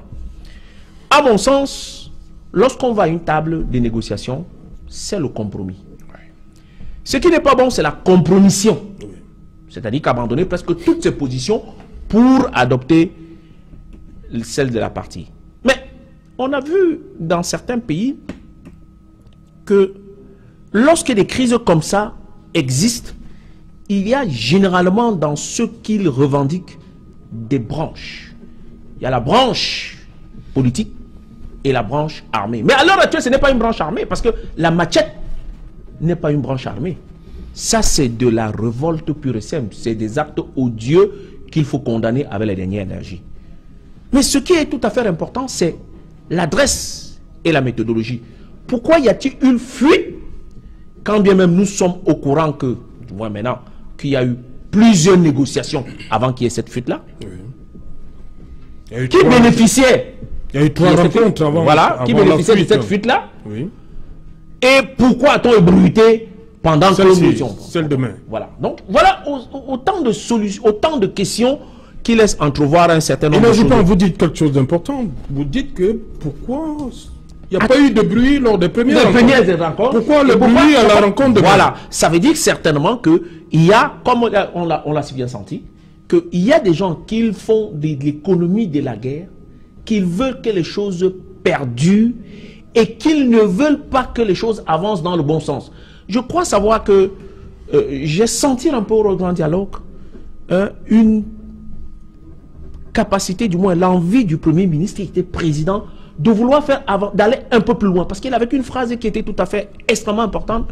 On peut discuter de tout, sauf de la sécession. Je pense que c'était la ligne rouge. Et je pense, à mon sens, que les négociations visaient, au moins les pré-négociations, visaient à désamorcer d'abord dans un premier temps ces séparatistes qui se disaient qu'ils ne sont plus, qui n'appartenaient plus à la République. Donc il est bon d'abord de les ramener en République, puis par la suite étudier plus ou moins les revendications spécifiques. Point par point, on peut arriver à quelque chose de consensuel. Mais je pense que tout ça, je ne suis pas dans ce schéma-là, mais il y a des trucs immédiats. Demain lundi, il va y avoir Ghost Town. Bon. Si l'on a pris conscience, est-ce que demain lundi, on fait le Ghost Town, oui ou non? Première question. Je pense que là, il faudra donc qu'on regarde ça de très près. Ça, c'est le premier élément sur lequel... Et pendant qu'il y a le Ghost Town, je pense que dans la prise de conscience du côté de ceux qui est de la République qui, en fait, qui fonctionne un peu, il faut que demain, en principe dans toutes les écoles du Cameroun, naturellement, que les gens observent au moins au même moment, non seulement la minute de silence, mais que l'on enseigne, du moins, fasse un programme spécifique à la journée du 24 octobre pour que les jeunes gens prennent conscience et que cela puisse rentrer naturellement dans le milieu scolaire comme une date extrêmement importante, à mon sens. Un peu comme le 16 juin avec la journée de l'enfant africain par rapport à ce qui s'est passé en Afrique du Sud. Exact. Que l'on essaie d'intégrer ça comme ça, dans ce sens-là, au point de vue historique, pour que nous essayons de prendre conscience dans ce sens-là. Mais le drame, c'est que j'ose croire que va rester dans cette disposition-là. Vous voyez la disposition d'esprit sur laquelle il veut construire, il veut rester citoyen. Mais en permanence, il y a un clivage à l'intérieur, naturellement, qui veut nous ramener dans des positions complètement conflictuelles, à savoir stigmatiser un certain nombre de personnes qui sont des individus qui ne constituent en rien le blocage du pays. Émettre une idée, c'est vérifier son argumentaire. Une idée ne se vérifie pas à son énoncé, elle se vérifie à sa faisabilité. Ce que nous recherchons à l'heure actuelle, c'est les éléments qui peuvent construire d'abord la paix. Et dans ces éléments-là, celui qui a même l'autorité la plus forte de le dire à l'endroit de d'autres Camerounais, c'est le président de la République. On n'a pas d'autre choix que de faire recours au président de la République dans ces circonstances. Okay. Que nous voulons ou pas, c'est le seul recours. Ensuite, qu'on lui donne les éléments pour qu'il puisse adresser ou qu'il fasse une adresse vis-à-vis des Camerounais pour que nous constatons que le président est dans cette bonne lignée-là. Donc, de là à ce que nous commençons d'abord par stigmatiser, par éliminer certaines personnes, par éliminer d'autres qui ont posé des actes plus ou moins, il y a des actes aussi odieux que l'on a regrettés qui sont venus de l'autre côté. Je ne vais pas le rappeler ici parce que ça ne sert à rien de jeter l'anathème dans des solutions ou dans des contextes. Okay. Et enfin, ce que je voudrais dire, c'est que l'ensemble de l'élite de la zone du nord-ouest et du sud-ouest ne sont plus là-bas. C'est ça le problème. Tous ces élites vivent certainement soit du côté réfugié, soit pour ceux qui sont fonctionnels de notre côté. Or, la légitimité que les élections devaient les conférer montre à suffisance qu'il n'y a pas eu les élections crédibles parce que personne de légitime issu des élections ne prend la parole pour s'exprimer dans des circonstances pareilles. Okay. Ce n'est pas le sous-préfet qui devait s'exprimer, mais bien entendu, soit le maire, soit le député, soit le sénateur, qui a eu la légitimité nécessaire pour parler au nom de cette zone-là. Curieusement, ces élus-là appartiennent tous au même parti au pouvoir, et c'est ça la difficulté, et ça renvoie toujours au problème et à la problématique du code qui nous permet d'avoir l'accessibilité à la légalité et à la légitimité. On va contourner, mais on reviendra dessus, parce que c'est la seule façon d'avoir des gens crédibles à la tête de nos institutions. Voilà, merci. On va prendre la direction de Berlin. Voilà, Padia Sanga, comme vous avez vu, c'est dit. Qu'est-ce qu'il faut faire dans l'urgence, Padia Sanga? Yes, Serge Alain Autou, I'm very, very sorry to say this, but I thought that we're coming to talk about solutions to the Anglophone problem. I did not know that people came here to play partisan politics. We are here because children have died. It's a special edition consecrated for that subject. And I think that we are sitting in a national dialogue where people came there to talk about different things, whereas the topic was the Anglophone problem.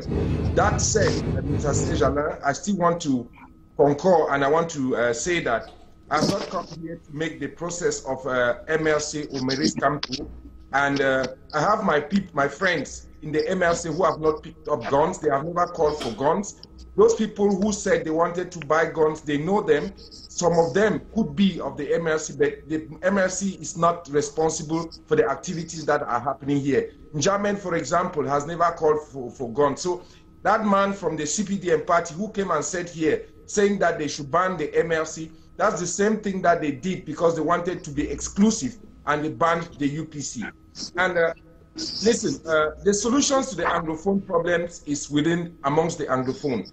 And there must be an intra-Anglophone dialogue because this thing, people going to the Northwest and then saying that, oh, we are sorry, we are coming to show compassion with you, it has not worked for many years because these children have been killed, definitely not by Francophones, but by Anglophones. So Anglophones should sit down and be able to talk to themselves. And that discussion should be facilitated by the government, either in or out of the country. Mr. Serge Alain Autou, I don't know the necessity that was the necessity of the constitutional amendment of 2008.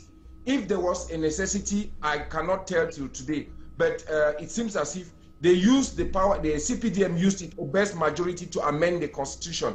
And this Cameroon constitution, that same mechanism can be done to appease the Anglophone.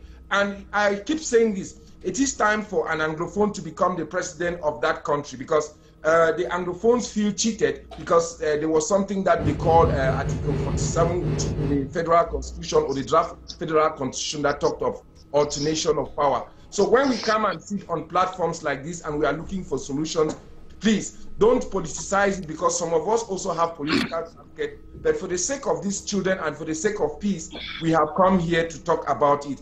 I just want to concur with what my brother Floribert said, and the Cardinal has also said it. There is some kind of a peace initiative that has been organized, scheduled for Ghana. and we are talking behind the scenes. We want to bring all Anglophones around that initiative so that Anglophones should talk to themselves, because the government and some of our Francophone brothers are trying to instrumentalize Anglophones for their political gain, and you could see that reflect itself on this platform when we were talking. So for the meantime, there should be an intra-Anglophone dialogue. The content of the special statute should be very, very clear. It should be loaded with those institutions that we brought in. And I want to take this one from the chairman of the SDF. The parents of those children should take their responsibility and forget about the government. The government has failed, the Ambazonians have failed, and the people of the Northwest and Southwest, they can rise up and then know who is doing what. That one is possible as they rose up in 2016. But to come and say that the solution is going to come from Yaoundé, that they should bring they should make another national dialogue, the Anglophones should sit down first and come out with legitimate leadership, because what is going out here in the diaspora, it is what we call in English snake by snake, amber versus amber. There is no consensus out here. I believe that the people back home are even more united than us sitting here in the diaspora. So please, when we are talking about the Anglophone problem, we should try to be humble and know that these people are in deep pain. And that is that pain that brought me on this platform today. And I want to suggest this to you people, Serge, Alain. As they said, there should be a national day for mourning to show compassion. And every Cameroonian, they should put themselves together and march as a sign of solidarity, whether the government wants it or not. If we want this union to stay intact, Francophones should come out in their numbers and decry what is happening in the North and Southwest region. There is pain and mayhem there. So we cannot come here and sit, people be talking about partisan politics. RDPC has done this, RDP has not done this. Mr. Biya is a Jacobin and he sits with another Anglophone Jacobins in Yaoundé and they are doing what they are doing. So please, I want to beg you people that respect the memory and respect what those people in the Northwest and Southwest region are going through. Thank you, Serge Alain. Voilà, merci Padi Asanga depuis Berlin. Voilà, Charles Ndikam, la date du 24 doit... Est-ce qu'on doit la laisser passer comme ça? Serge Alain, je suis très sceptique. Déjà, la première des choses, je voudrais qu'on termine sur ce point. Oui. C'est vrai que cet intervenant n'est plus sur le plateau, mais je dois dire qu'on cesse de faire du MRC un cache-sexe. Hein. Les fautes et les responsabilités, on sait à qui elles incombent. Ça, au moins, c'est une certitude. Chacun des Camerounais sait qui est garant de sa bonne santé, de sa sécurité et de beaucoup d'autres choses encore. Il y a des gens qui prétendent avoir eu 71% pour ça. Donc qu'ils acceptent de prendre leurs responsabilités. Que je sache, et je le répète encore, la crise anglophone ne date même pas seulement de 2016. Elle remonte plusieurs dizaines d'années avant. Nous avons parlé tout à l'heure de tractations secrètes. Mais qui ignore qu'au sein du parti-État, il y a des courants de pensée, si on peut les appeler ainsi. Il y a les faucons, dont on a vu un représentant tout à l'heure, Moutouzé, et puis il y a d'autres qui semblent plus... C'est vraiment l'image du RDPC actuel que nous sommes en train de voir sur ce plateau. Donc, ceux qui ne sont pas d'accord parce que la guerre leur rapporte, parce que il faut qu'on comprenne à quel point, à quel niveau de cynisme certains de nos compatriotes sont arrivés. Et vous me parlez de compassion. Ce sont des enfants. Mais Ezeka, qui en parle encore? On a vu le premier des Camerounais, non, il était même à l'étranger, je pense. Non. Alors, je pense que chacun en conscience. Je n'ai de cesse de le dire. Si ce que je décris, mon compatriote en face là ne le voit pas, qu'il ne me suive pas. Mais si je lui dis que je n'ai pas d'eau, qu'il n'y a pas de centre de santé chez moi, que le ministre, une fois qu'il est rentré à Yaoundé, oublie les promesses qu'il a faites à Meyomessala, comme il le fait à Bafoussam, et qui se reconnaît dedans. Alors lorsque je dis, allons le leur dire dans la rue, ils devraient pouvoir me suivre. Et c'est cela le souci aujourd'hui. Nous sommes dans une situation dont une seule personne, et je le dis, je le répète, c'est à lui que j'ai fait appel dès le départ, est aujourd'hui en responsabilité, responsable à 2000%. Soit il s'en fout de ce pays, ce que je n'ose pas penser, soit il demande il retient par la laisse ses chiens et leur dit « Stop maintenant, le moment n'est plus pour vous, je vous ai laissé faire, vous n'avez pas apporté de solution, maintenant je vais prendre d'autres solutions. » Mais dans un pays normal, même en construction, comme j'entends certains dire des fois, mais quand il y a une situation, que ce soit la Covid qui est passée, des situations extrêmes, quel que soit le domaine, je vois ailleurs, on appelle tous les enfants du pays, on leur demande de venir s'asseoir. Si on a trouvé Maurice Kamto assez bon pour en faire un ministre à un moment donné, il n'est pas devenu idiot par enchantement.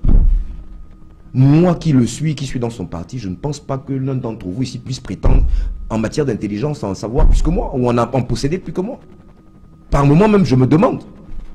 Alors, pourquoi n'est-il pas possible qu'au moins autour de la mort de ces enfants, un consensus se fasse? Vous pensez que les 60 personnes que vous payez tous les jours à encercler le domicile de Kamto, s'ils avaient été autour de cette école, vous pensez que ces ambazonniers, ou ceux que vous dites être les ambazonniers, parce qu'avec vous encore, je doute, tant qu'une enquête n'aura pas été diligentée, indépendante, n'aura pas été diligentée pour qu'on sache qui est à l'origine de cet acte, je préfère ne pas me prononcer. Mais je dis bien qu'il faudrait que tous les enfants de ce pays s'asseyent autour d'une table.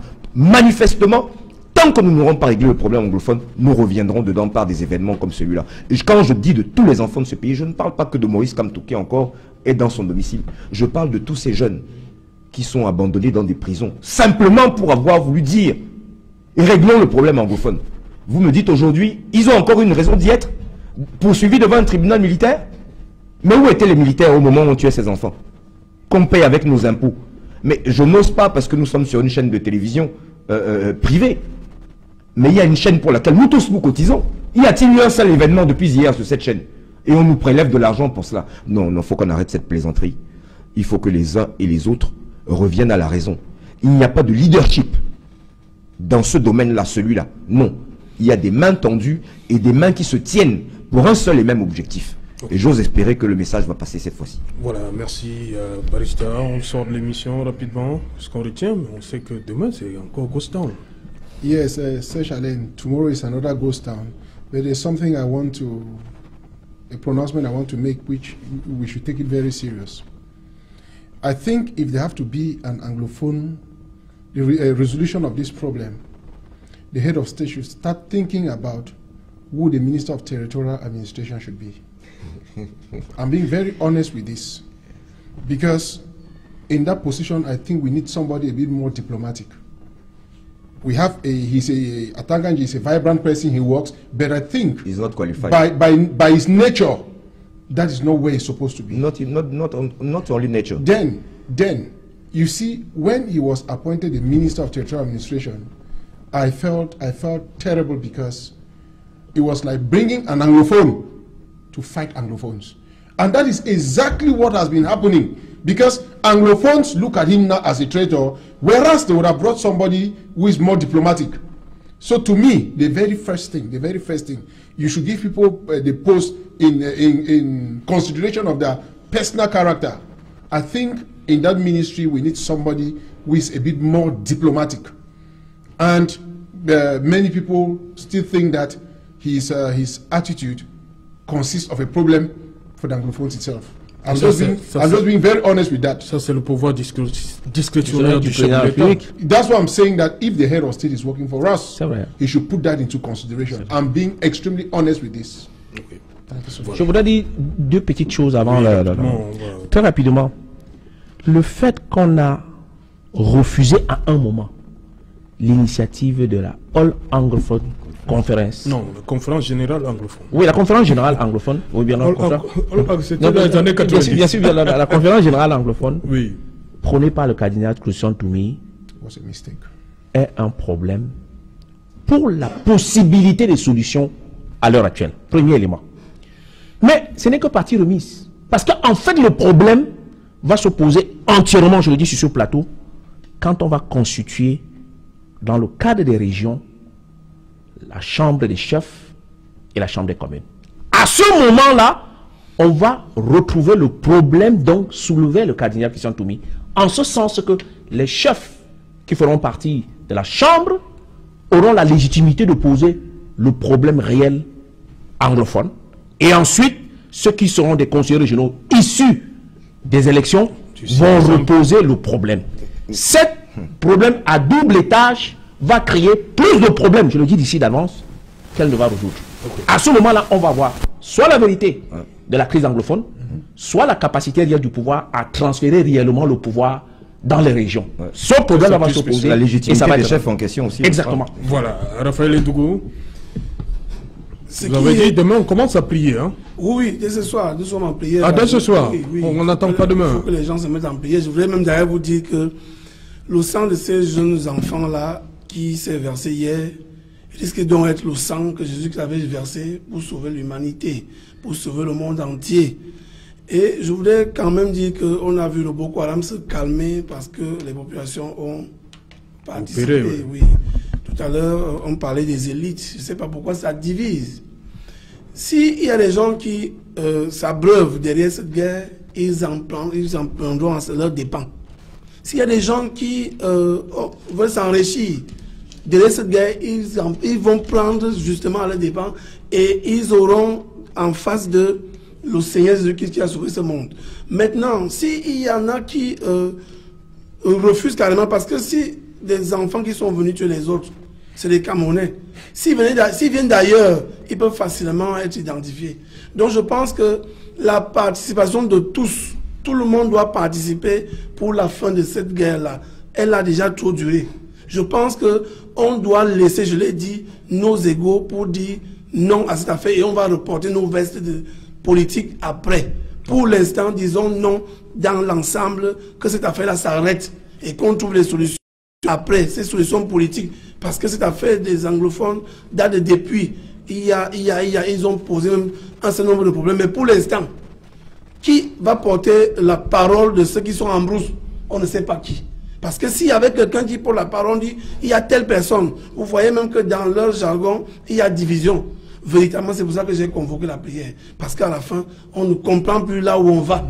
Parce que si on continue dans cette affaire-là, deux régions aussi riches comme le nord et le sud-ouest, je vous assure, il n'est pas normal qu'on continue à laisser ça comme ça. Ok, merci Raphaël Ndougou. Merci également à celui qui vous a précédé, Joseph René Mboutouzé. Thank you, Barrister Kamwa, for coming. Thank you so much for the 2 days, huh? Yeah. It was no weekend for you. It wasn't, because I was called yesterday and today evening you see called I should come. Okay. But it's an honor to come and speak on behalf of your people. Okay, thank you so much.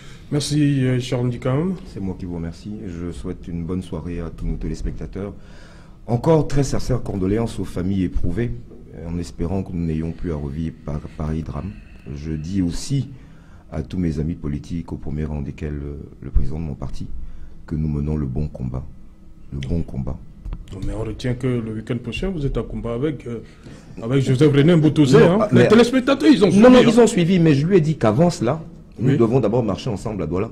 Et il faut que ce soit, on me donne l'autorisation. Non, il va s'en occuper. Dans quel arrondissement? Non, n'importe lequel qui choisisse. Dans Douala, on va marcher. Moi, je m'occupe des miens, il s'occupera des siens. Et pour l'autorisation, je pense qu'il est mieux placé que moi pour là. Si c'est Mboutouzé qui demande, oui, on va donner. Bien sûr. Il sait de quoi je parle. Et ensuite, quand on ira là-bas, on y va sans compagnie aucune. Et les autorités de la place, c'est-à-dire sous-préfet, maire, sénateur, ils viennent avec nous à pied. Sans garde du corps, tout ça, allez se mettre de côté. On va ensemble. Ok.